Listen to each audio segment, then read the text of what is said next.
James, the Labor Party wants to say the government must do more on 2030 climate targets. So what's your target? I'm not going to tell you. The reporting today was that it might be 40%. Now, I think politically the smart thing for them to do is maybe be 1% above where the government is. If they want to be particularly smart-ass, they can go to 35% because I know the Prime Minister has said, look, hopefully that's where we're going to land. But if they're saying they want to be there with the US, that's 50%. Well, if they want to be there, with the U.S., does that mean Anthony Albanese has to get a lobotomy so he is in the same sort of mental condition as Joe Biden if he becomes prime minister? I mean, I love this idea that Labour all of a sudden wants to be just like the U.S., all the way with the USA on this.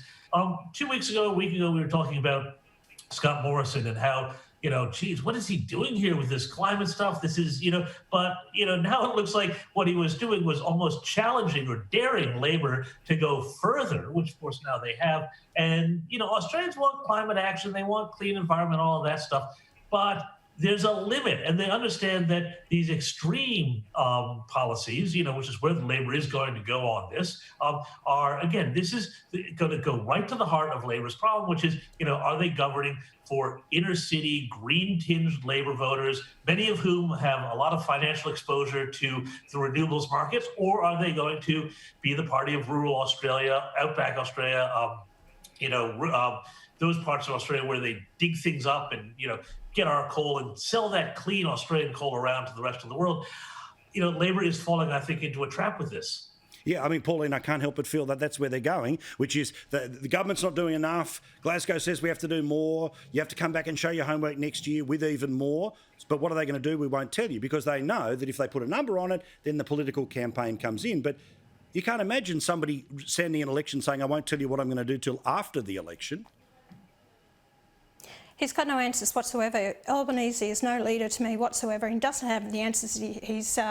And to me, it's like a race to the bottom by the both of them, as far as I'm concerned, because you have to take in consideration about the jobs that will be lost, our economy. They're targeting coal, which is one of the biggest exporters that we have of the country, brings in revenue to the country. And to listen to other sovereign nations, and for Paul Keating to say, he came out and said about, it was Albanese, sorry, about our place and what we should be doing, and, with all these other countries, and we're not signing up to it. Well, either is China and either is India, and India wants $1 trillion worth of money given to them if they're going to sign up to it. And he said, well, the other countries will sign up by 2050. No, they haven't signed up by 2050, and China will do whatever they want to do. And the way Albanese is defending China now with what's happening, in the South China Sea and how China's aggression is growing, it's like if he is leader of this nation, heaven help us, that he'll just go cap in hand to China and say, no, you can emit as much as you want to. We're not going to worry about that. You can go and build your islands and you can actually be a threat to us in the future, but that's all right. We've got to maintain good relations with them. Until we realise, Paul, just quickly, I'll tell you what's happening. I went up to North Queensland, up to the Tablelands.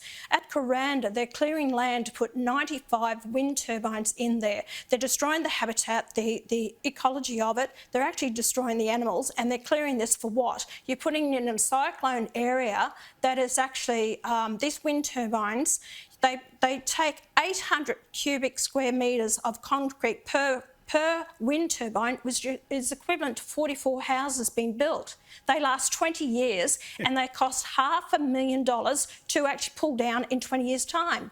And they're clearing 73,500 acres of land to put more wind turbines in at Shallambin and at the Burnett. And this is where they can't put the power into the grid. Yeah, this is stupid. This has been just ticked off. The local governments are allowing this to happen. State governments say nothing. Federal governments say nothing. We're destroying our environment for what? And our habitats. Well, didn't and you it's know, ridiculous. Regional areas so I'm are going just to speak places more to have about an Airbnb, mate. That's apparently according to the big cities, that's the only reason you have the bush. It's for somewhere to go antiquing. Yeah, and then they talk about they want to get rid of the coal-fired power stations, which doesn't cause that much damage to the environment, as clearing 73,500 acres of our forests and woods and destroying the environment. I don't get it. This is what we're dealing with. So as I said, it's a race to the bottom by both of them as far as I'm concerned until they start addressing the environmental damage that these solar power and wind turbine farms are costing us and the nation. Now, Joe, it was said to me that the Albo tactic about not having a number is clever until it's not.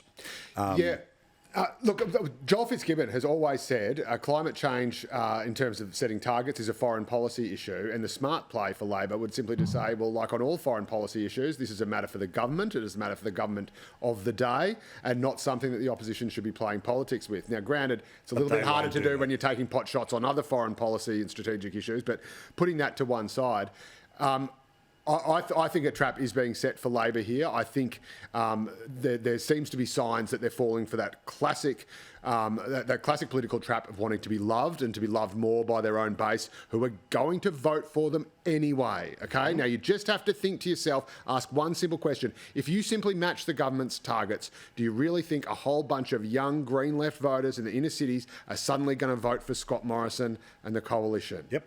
There is no way that is going to happen. That was the exact mistake logic that Julia Gillard made when she signed a deal with the Greens and was forced, even though there was no reason she had to do it. But again, what I'm saying is you can't have it both ways. You can't say they're not doing enough, they should be matching the increased targets, but we're not going to tell you what you can do is say, well, you should have done this, you should have done that, and you're not going to get there. And they say, well, what are you doing? So we're not in the government, mate. We haven't been in power for 10 years. I mean, that's the one good thing about being in opposition. You don't actually have to take responsibility for the policies. If you don't put a number on it, James, you know what happens, which is, as Barnaby Joyce on this program last night, as Pauline would quite rightly when she's campaigning in Queensland, you can say the number's 50, 60, 70. You can make any number up if you want to, because if there's not a number there, then guess what? It could be that number after the election. Well, exactly right. And I mean, the other thing that I find hilarious with this too is that you now have this sort of weird Labor BCA unity ticket on this, where like the Business Council is pushing for the same sort of deep cuts as Labor. And when you've got Labor and big business all on the same side, you just have to think there's something a little amiss here.